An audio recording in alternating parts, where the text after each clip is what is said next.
ಯವ್ವ ಏನು ಗಂಟು ಬಿದ್ದಾರವ ಇವ್ರ ಅವ್ವ ಮಗ. ಒಟ್ಟು ಇವರಿಗೆ ನನ್ನ ಕರ್ಕೊಂಡು ಹೋಗು ಮಠ ಸಮಾಧಾನ ಆಗುದಿಲ್ಲೇನೋ. ನಾ ಬರಂಗಿಲ್ಲ ಅಂದ್ರು ಕೇಳವಾಳ್ರು. ಈಗ ಏನು ಮಾಡ್ಬೇಕು ನಾನು? ಅಲ್ಲಿ ಹೋದ್ರ ಕೆಲಸ ಬಾಳ್ ಹತ್ತೈತಿ ಮಾಡುದ. ಈಕಿ ದೀಪ ಅಂತರೂ ಒಂದೊಂದು ಕೆಲಸ ಮಾಡುಲ್ಲ.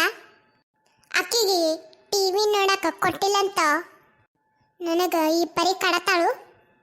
ಇದಕ್ಕೆ ಏನು ಪರಿಹಾರ ಮಾಡ್ಬೇಕ ನಾನೀಗ? ಇವ್ರಂತ್ರು ನನ್ನ ಗಂಡನ ಮನೆಯಾರ ಬಿಡಂಗಿಲ್ಲ. ನನಗಂತೂ ಏನೂ ಗೊತ್ತಾಗವಲ್ತು. ಈಗ ಇವ್ರ ನನ್ನ ಕರ್ಕೊಂಡು ಹೋಗಬಾರ್ದ. ಅದಕ್ಕೆ ಏನು ಮಾಡ್ಬೇಕು ನಾನೀಗ? ನನ್ನ ತಲೆಯಾಗ ಯಾವ ಪ್ಲ್ಯಾನ್ಗಳು ಬರಾವಲು. ನನಗಂತೂ ತಲೆ ಕೆಟ್ಟು ಹೊಂಟೈತಿ. ಹೌದು, ನಾ ಇಷ್ಟಕ್ಕೆ ತಲೆ ಕೆಡ್ಸ್ಕೊಳಕತ್ತೀನಿ.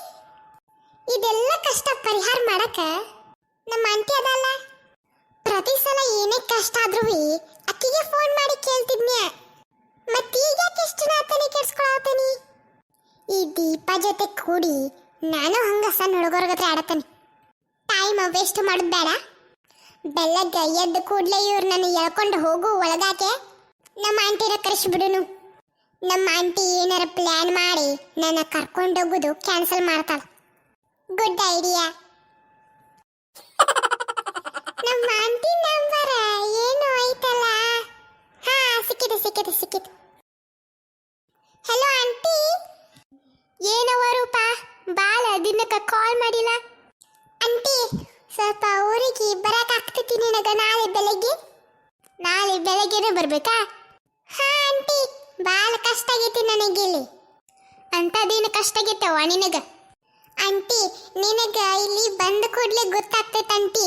ನೀ ಜಲ್ದಿ ಬಾ ಆಂಟಿ. ಬಾಳ ಅರ್ಜೆಂಟ್ ಐತನ? ಹಾ ಆಂಟಿ, ಬಾಳ ಅರ್ಜೆಂಟ್ ಐತಿ.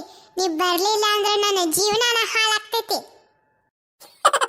ಹೌದು, ಇಂಥ ಪರಿಸ್ಥಿತಿ ಬಂದೈತಾ ನಿನಗ? ತಗೋ, ನಾ ಇನ್ನೊಂದು ತಾಸ್ನಾಗ ಬ್ಯಾಗ್ ಪ್ಯಾಕ್ ಮಾಡ್ಕೊಂಡ ಜಾಗ ಬಿಡ್ತೇನೆ ಇಲ್ಲಿಂದ. ನಾಳೆ ಬೆಳಗ್ಗೆ ಅಂದ್ರೆ ನಿಮ್ಮ ಮನ್ಯಾಗ ಇರ್ತೇನೆ. ಹಾ ಆಂಟಿ, ಥ್ಯಾಂಕ್ ಯು ಆಂಟಿ. ಅಬ್ಬಾ, ಆಂಟಿ ಅಂದ್ರೆ ಬರ್ತಾಳಂತ ನಾಳೆ. ನನ್ನ ಪ್ರಾಬ್ಲಮ್ ಎಲ್ಲ ಸಾಲ್ವ್ ಆಗ್ತೈತಿ. ನನಗ ಮಾರಿ ಹಬ್ಬ ಮಾಡ್ಸಾಕ ನಿಂತಿದ್ಲ ದೀಪವ್ವ. ಏನ ನಾಳೆ ಆಂಟಿ ಅಕ್ಕಿದ ಮಾರಿ ಹಬ್ಬ ಮಾಡ್ತಾಳ.